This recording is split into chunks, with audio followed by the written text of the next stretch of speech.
Hi everybody, welcome back. In this video we're going to continue our talk on this upper tab. So I'm going to get started with the window UI toolkit we did already. So I'm going to start with the AI navigation. I talked about navigation, but pretty much if you click on this, it lets you add a nav mesh. Now I had a plane right here before as an example, and I'll show you guys right now. So if I bake it, this will disappear because we don't have no plane over there no more. But the key here is pretty much having whatever you want to have a nav mesh be static. So let's say I added a cube and I move this cube up here.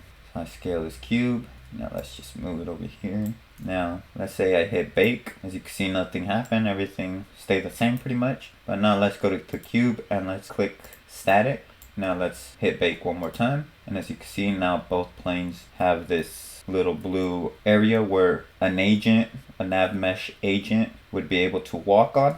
And then right here is just all the settings you could change. So I do have a video on this, and I will put it up above so you guys can check it out if you guys want to. But as you can see, it's pretty much simple.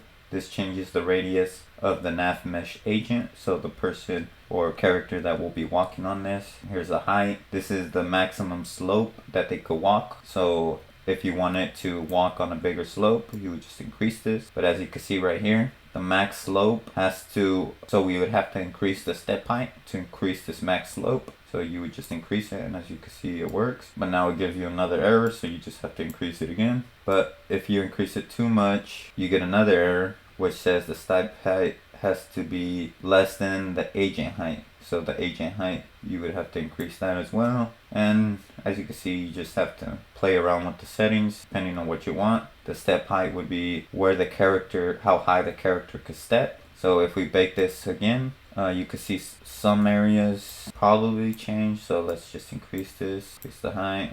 Bake, you just have to increase this if you wanted like everything to be completely, let's say, blue. So I think I had it like at 14 earlier. See, as you can see, all this turned blue. But you would have to increase that. And then you could also link two together. That will be in the video that I will leave up above. But pretty much if I add a cube and I bring this cube up, just zero it out, bring it down. So now let's say I scale this just so it could look like a sort of a plank. Scale this down, move it up a bit, move it over. Now it's like sort of a plank. I could even rotate it a bit, move it over. Now it looks like something a character could walk on. If I click on static and I bake this, it will kind of work, but not really. So another way you would be able to do this is you would add another cube. You could scale this down. This is just gonna represent where the player has to be for it to kind of like teleport to the other side. So this is where it will teleport to.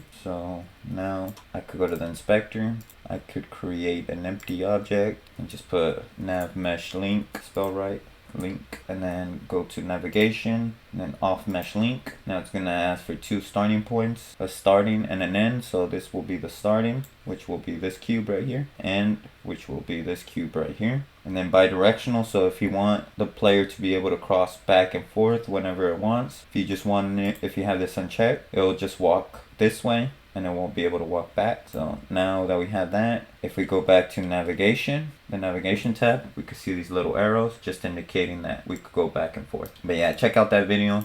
I'll leave that link up above so you guys could see a little more about that. Now I'm going to continue real quick to analysis, to input debugger. Now this input debugger is pretty neat. So hopefully you guys can see that. Let me move it over here. Now this input debugger, I could actually click. So let's say I wanted to debug the keyboard. Click it 2 times. Now we get this window. Now if I hit, let's say, play. Well, actually before I hit play, you can see right here, it shows that I'm pressing the W key. So as you can see, shows the keys that I'm pressing, and then it says format keys, which I'm not sure what that is all about, but you could clear it, you could save it, you could pause, you could record the frames, you could even load. So now the other thing I wanted to show you is that let's say we wanted to debug the W key. So if we go over here, we could see the value. Now you can see the value changing, and that's for this W key. You can see the value change. And this is just a way to pretty much debug input, so you can see when you're pushing a certain button if the code is firing right away or what's going on. And as you can see, that you could also do it for the mouse, pen, touchscreen,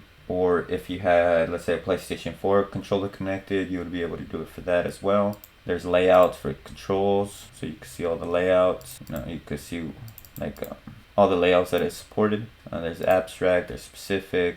You got your settings right here. The settings, as you can see, it just shows pretty much what kind of settings you have on your input manager. And then it shows the metrics of, the control counts, the layout counts, all that. And then if you go to the options, you can add a device that's not listed in the supported devices. You could also enable event diagnostics. You could lock the input to the game view, and you could simulate touch input from mouse or pen. So if I click this, you can see that it's simulating touchscreen. So that means if I click it with my mouse, it's the same thing as if I was touching it with my finger. And that would be, for people that didn't have like a touchscreen computer. And then, yeah, that's pretty much it for that. Let me see how much time we got left. Okay, so I'm just going to cut it right here so it's not too long. But in the next videos, I will finish this analyze tab. So I'll talk about the IM GUI, physics, the frame, the profiler, and the profiler standalone process, and the profiler. So if you guys enjoyed this video, if you guys learned something new, please hit that like button. I would really appreciate it. It would help this channel. It would help people find this video if it was useful.